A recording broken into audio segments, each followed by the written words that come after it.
welcome to the CFCR Fringe Flyer for Tuesday, August 7th. I'm Ishmael Darrow.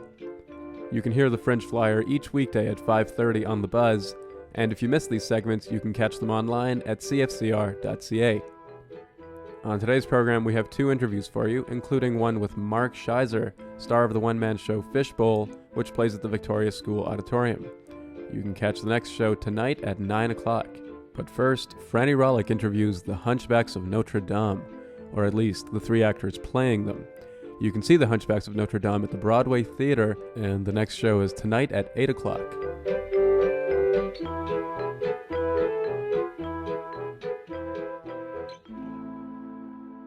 Okay, I'm here with Sarah Petersiel, Matt Chapman, and Josh Matthews of the Hunchbacks of Notre Dame, or should I say the Hunchinson family. They are playing at the Broadway Theatre as part of the Fringe Festival here in Saskatoon, and your next opportunity to check them out is Tuesday, August 7th at 8:05 p.m. All right, welcome, guys. Hey, Hi. So happy to be here. Yeah, and do you want to just start off by just telling a bit about the play? Yeah, sure. This play is a retelling of The Hunchback of Notre Dame by this sibling theater company that also happen to have hunchbacks, and it is they're at cross purposes, trying to get their own agendas done while also trying to complete the play. So it's pretty crazy fun. Yeah, their efforts to put on a reasonable show are pretty quickly thwarted by their particularities. So this Hunchinson family, they are hunchbacks, as I assume. And so did they pick this particular play because of their physical presence, or because they love the story, do you think? Well, I don't think that they have really necessarily read the story. Paul, Josh's character, Paul, who's the writer, director, and choreographer of the piece, has probably read a decent summary. I've read about it. I like Spark Notes, kind of. Yeah, Spark Note, totally. Yeah. Or maybe a synopsis on Wikipedia. Maybe you saw the old movie of it, or yeah. And Paul has kind of taken this what he knows about the story and really made it into like a political mission to show this tragedy. an artistic political mission. Yeah. And tell me about the relationship between the siblings. Obviously, you said they're all motivated by different things. So can you tell me a bit about maybe your character and what they're trying to achieve in this play? The birth order is Johann, Matt's character, he's the youngest, and he's always scheming. So he's trying to make a buck. They are behind on rent, although it doesn't even necessarily come down to something so practical for him. Just really likes to wheel and deal and put masking tape on items and write on the tape with a Sharpie so that it becomes, an official Hunchinson family player's product. Right. Which you can actually buy at the show. Oh. You can buy these things. Great. Yeah, I mean, we are ready to cut deals. So, or he is anyway. Yeah. And then Paul the artiste is the middle sibling. He's difficult. He can be difficult. Yeah. And artistic temperament. Mm-hmm. He thinks a lot of himself and and what he's putting before the audience, and just hopes the audience can recognize that. Hilda she's the older sister. She's very much in support.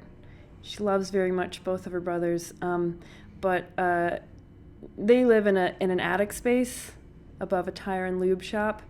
They are not, they're a little bit on the social periphery. So she's excited that with there being audience, with there being like members of the public around, that maybe she would be able to score a date. Nice, that's her motivation. She has a lot of love to give, and it's not all the kind of love that you can give to the family. Can't give it to your family. Oh, so you got to meet other people, and this is your opportunity. Mm-hmm. Yeah, she is taking the opportunity. Fish in a barrel. Let's just say she's on the prowl. Yeah. And this, in terms of Fringe plays, this is actually quite a large production. You guys were talking earlier about you have big props. We do. Do you want to tell me a bit about that and how the logistics work of traveling with essentially a cathedral? Right. Well, it's a Hunchinson cathedral, which is really the crucial distinction between it and the actual A real granite cathedral. structure. We like to Yeah. imagine that they were in the middle of the night at a construction site stealing scaffolding. Which is not what we did. We didn't. We rented it legally. Okay, good. So that's how we handle it logistically, is that we rent it in each location that we've played. Which is makes for because there are minute differences, between scaffolding units around the country world, continent. So There's a standardization that Up only to a extends point. so far. Yeah, and after that, you have to kind of learn how each scaffolding is going to work. So we rent it, we set it up. The Hunchinsons have also managed to procure in some way some flannel sheets that they've spray painted to look in some vague way like a sort of pink marble. it wasn't supposed to be pink. Well, it turned out that way, There's a and that's perfect. what they washing get. machine issue. So it's portable in that way, in the rent and reestablish way. Everything else fits in the car, but there are costumes that the characters wear on top of the costumes that are the characters. So there's like hunches on hunches. There's dresses on dresses. Yeah, Paul plays this evil priest, and so I have this like Velcroed priest costume and a ridiculous hat. Yeah, when I saw you guys walking around, it very much is physical theater as well. You're embodied these guys, and yeah, like you said, big costumes. So can you explain to the audience a bit more what is meant by that physical theater element? Yeah, when we talk about physical theater, we're talking in a couple of ways about it. First, we use the term to refer to a perspective on theater that we have, which puts we say that the body of the actor in time and space is the basis of theater, as opposed to like the narrative or to the psychology of the character, which doesn't mean that we don't have narrative or that we don't have a psychological dimension to the characters, but rather that we move from the body and rhythms and shapes. But also then we're talking about the forms that come out of it. So this work is rooted in our mutual shared love of clown, but it also has a lot in common with other traditional physical theater forms like commedia dell'arte and just mask work in general. In that these characters are archetypical, and that they work through the relationship of the archetypes. You all do clown work on the side as well, outside of this performance, Yes, right? yes. Mm-hmm. Yeah. Yeah. And so it is your favorite form of theater? Or? Yeah, I mean, clown. It's such a wide spectrum. There's traditional red nose kind of clown, and then there's like physical comedy that I feel like the three of us really fall into, where it's not just of the clown, but it's how we relate to the world with a comic mindset.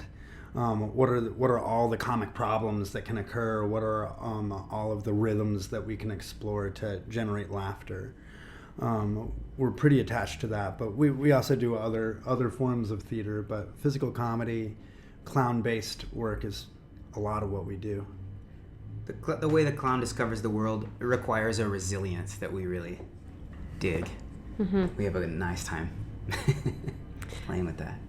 So this play is kind of meta. It's a play in a play, and all your characters are trying to sell their play in the play. And so do you find yourself slipping into your character outside of the performance, wanting to be those characters selling your play, or parallels there? I wouldn't say so much that we slip into the characters, but rather that some of the dynamics at play in the ensemble, in terms of what we want to do and make and the questions we want to ask about the work, bled really heavily into the piece. We wanted to make an accessible comedy, and so we ended up making a comedy about what happens when you try to make a thing marketable. Mm-hmm. Or those questions came up pretty. Yeah, we really wanted to make a marketable comedy, and so then we decided we made a show about making a marketable comedy. Yeah. Or not comedy necessarily.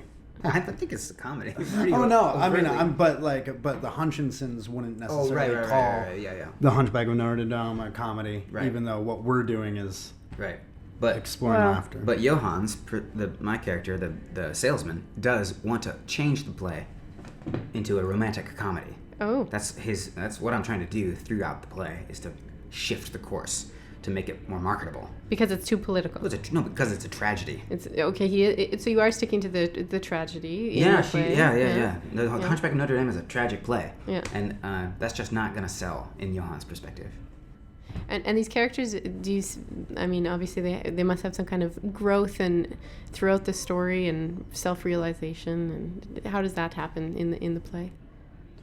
Well, really, a lot of what happens in the show is these introductions of these characters, and you really see their point of view really strongly. You also see them go through a conflict with each other that becomes resolved in a fantastic way. Realizing that the show is working. Yeah, so that's a lot of the arc of what the show has. They function maybe, they are a family, and all they have is each other, and so it's maybe a little more that they're going through a very familial time of it. Yeah. Where there's harmony and discord. Totally. Yeah. And it's a kind of acceptance. It requires It requires a kind of acceptance, which dovetails with the themes of the piece of the Hugo novel and of the piece that we made. It's really ultimately it's a story about being different, mm-hmm. and about what is considered normal and what makes something good or someone good or acceptable or lovable. Mm-hmm. So those things get pushed to the front by the Hunchback characters in their discussion and conflict about the story, but it also becomes ultimately it's the nature of their dynamic between each other and the siblings. Yeah, and mm-hmm. and how and what it is that we have to do to accept ourselves and others. Mm-hmm. Sarah, your character Hilda, mm-hmm. you said is sort of in pursuit of love, and I know that's a pretty big theme in the Hugo play. Mm-hmm. Do you see some parallels there between that Hunchback and your Hunchback? Yes, although I will say that she's maybe a little less interested in love and a little more interested in sex. Mm-hmm. And back to your question about the distinction between playing the character and my own back. No. Slipping into character. Say it on the radio, Sarah. Yes, let's get the phone number out there. She puts our phone number on the poster in the lobby. Yeah. And it's actually our phone number. You could just say it. If people want to call you. Well, then it's then there's like there's no really being no barrier. There's no hiding behind the play. Discriminating at all. It's 917-225-9344. But the search, the desire for love that Quasimodo has in the novel is maybe. They're just giggling now. The boys are just giggling. Sexy. Is this I'm giggling about her saying her phone number on the radio. Yeah. Repeat it. That's all. 917-225-9344. I have unlimited texting. Please don't edit that out. I have unlimited texting. Well, she is trying to meet people, We're not joking. We're laughing because of that is so true. Yeah.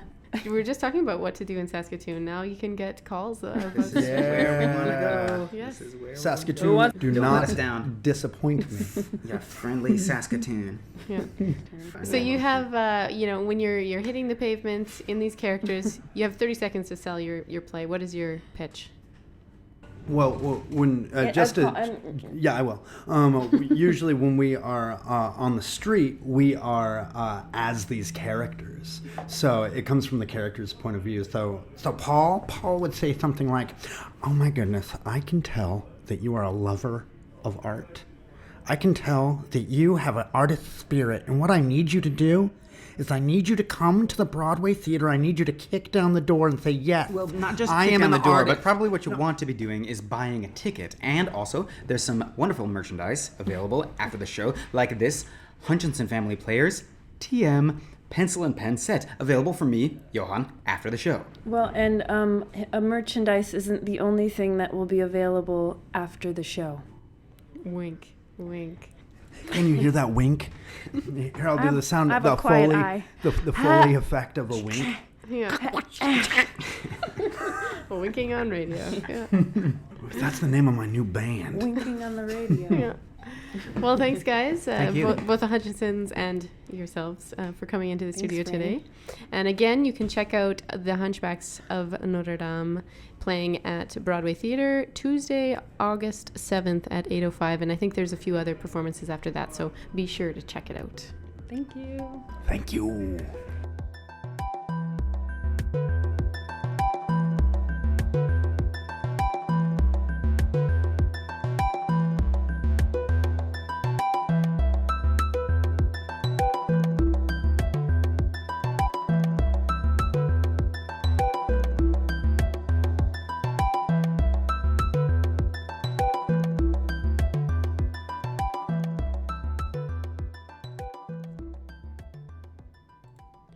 Mark Shyzer is a Toronto actor whose hilarious show Fishbowl centers on 4 quirky characters and the connections between them.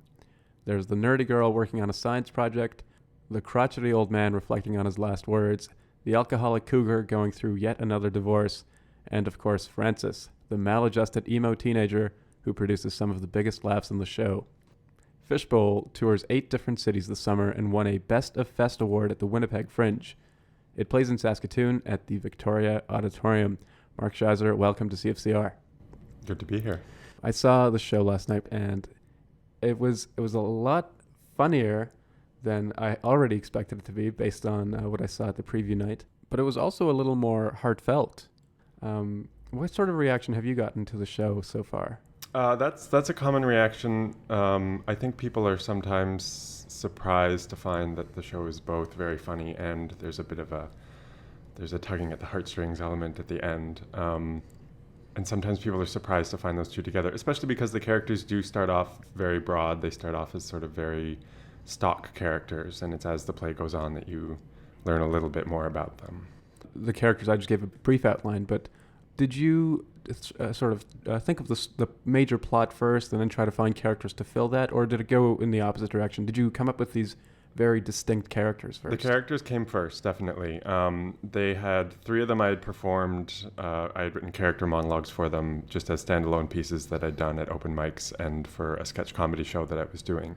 And then it was someone else who suggested that, it was my director, Evelyn, who suggested that I put them together into a show, and then we ended up adding 2 more characters after that, and then cutting one of those characters. So that's how we ended up with the 4 that we have now. But it was definitely the characters first.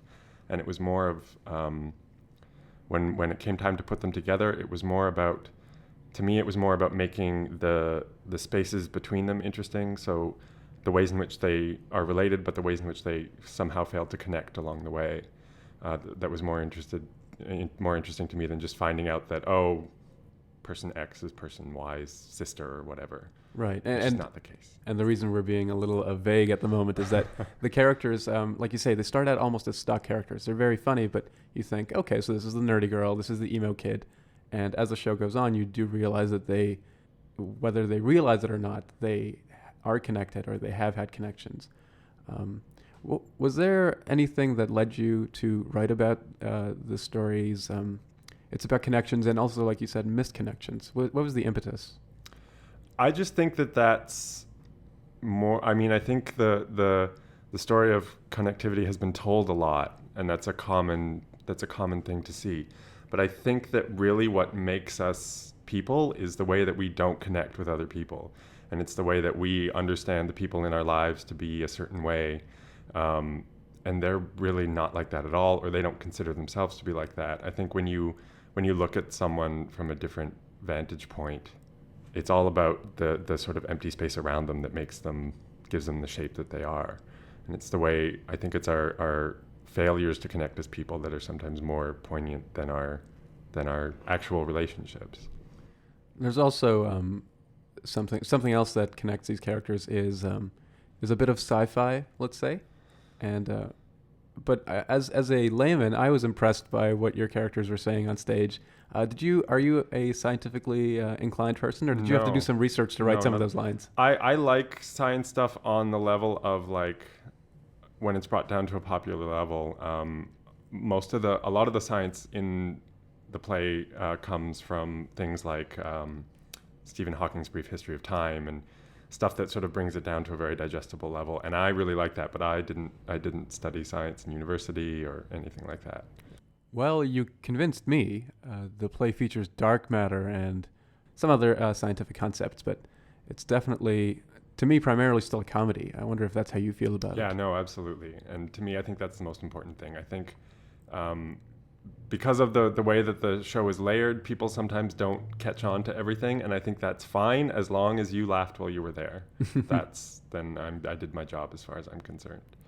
I wonder if you wouldn't mind doing one of the characters for us. His name is Francis, and how old is he in your mind? I imagined him being 15 or 16. Yeah, Francis is about 15 or 16 at that very awkward and angsty age. He's not particularly happy with life in general, with his parents. And the strange thing is that I certainly recognized that kid from when I went to high school, so I thought he was very funny. And did you have a part that you wanted to read right now? Sure. My mother is such a fascist. She's all mad at me right now because she started calling me this morning, only I didn't answer her at first because I didn't hear her at first because I was sitting in my room alone in the dark thinking about stuff. And then when I finally did hear her, she was screaming, "Francis, get down here," at the top of her lungs. Only I still didn't answer her because I don't answer to Francis because that's my suburban privilege name and I'm rejecting that. So my chosen name is Raven with a Y. Anyway, so I get down there and she starts going off on how she doesn't like my attitude lately and doesn't like the way I've been dressing and thinks I wear too much eye makeup. Only I'm not even wearing any eye makeup. This is just a black eye I got because I walked into a door because I don't have any depth perception with this haircut. But I didn't tell her that. Instead, I was like, "It's my face, I'll do whatever I want with it." And she was like, "My house, my rules." And I was like, "I don't need your rules." And she said that I was just going through the hollow motions of teenage rebellion as dictated by hormones, MTV, and an increasingly apathetic youth culture, and that if I was really serious about my personal freedom, I'd move out, get an apartment in Parkdale, and try washing my own goddamn laundry for once. And I was like, whatever. That's a Raven with a Y. Did you have a rebellious teenage? I was so not like that. I was such a good teenager. I was more like Esther.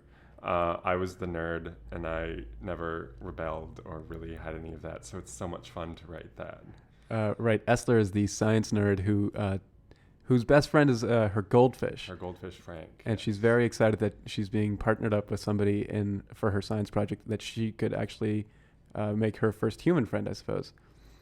And both those characters, and indeed all four of the characters, they share this loneliness in a way, whether or not they realize it.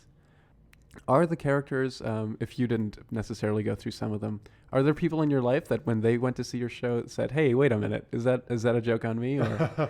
No, not that specifically, no. A lot of people definitely recognize. I get a lot of people saying, "Oh, I know that person," particularly Raven. People will say, "Oh, I saw Raven on the bus today," because there's a lot of kids like that walking around. But no, they're not. They don't really come from specific people that I know. I think that loneliness that they experience comes from, and again, I think it's something we've all done, where we've tried to put ourselves into a relationship where we don't belong, where we tried to make a friend who is not interested in us, or we've tried to have a lover who's not interested in us, and I think that's where that loneliness comes from. The show is Fishbowl, written and performed by Mark Shyzer, and it plays at the Victoria Auditorium. And of course, you can follow Mark on his various web platforms. Go to shyzer.ca, and that's Shyzer with a Y. Thanks so much for joining me today. Thank you. Je parle au nom de mon humanité. La lune est belle qui me demande s'il faut tirer la queue du chien qui m'a mordu la veille. ma langue au chat, je suis mordu. Bon, je suis un... And that's it for the show, everyone. Remember, the Fringe Flyer plays at 5:30 each weekday, and you can catch these segments online at cfcr.ca if you miss them. If you're a CFCR member, you can also email us and win 2 free tickets to any Fringe play that you like. That's contests@cfcr.ca, contests plural, and just give us your name and your CFCR member number, and then you can come pick up your tickets anytime you like from the CFCR studios downtown. The next Fringe Flyer will play tomorrow at 5:30. Thank you so much for listening. Oh, God, ce fut tellement bon que je tirais bien la queue du chien qui m'a mordu hier. Ma bite, cet homme, je suis mordu.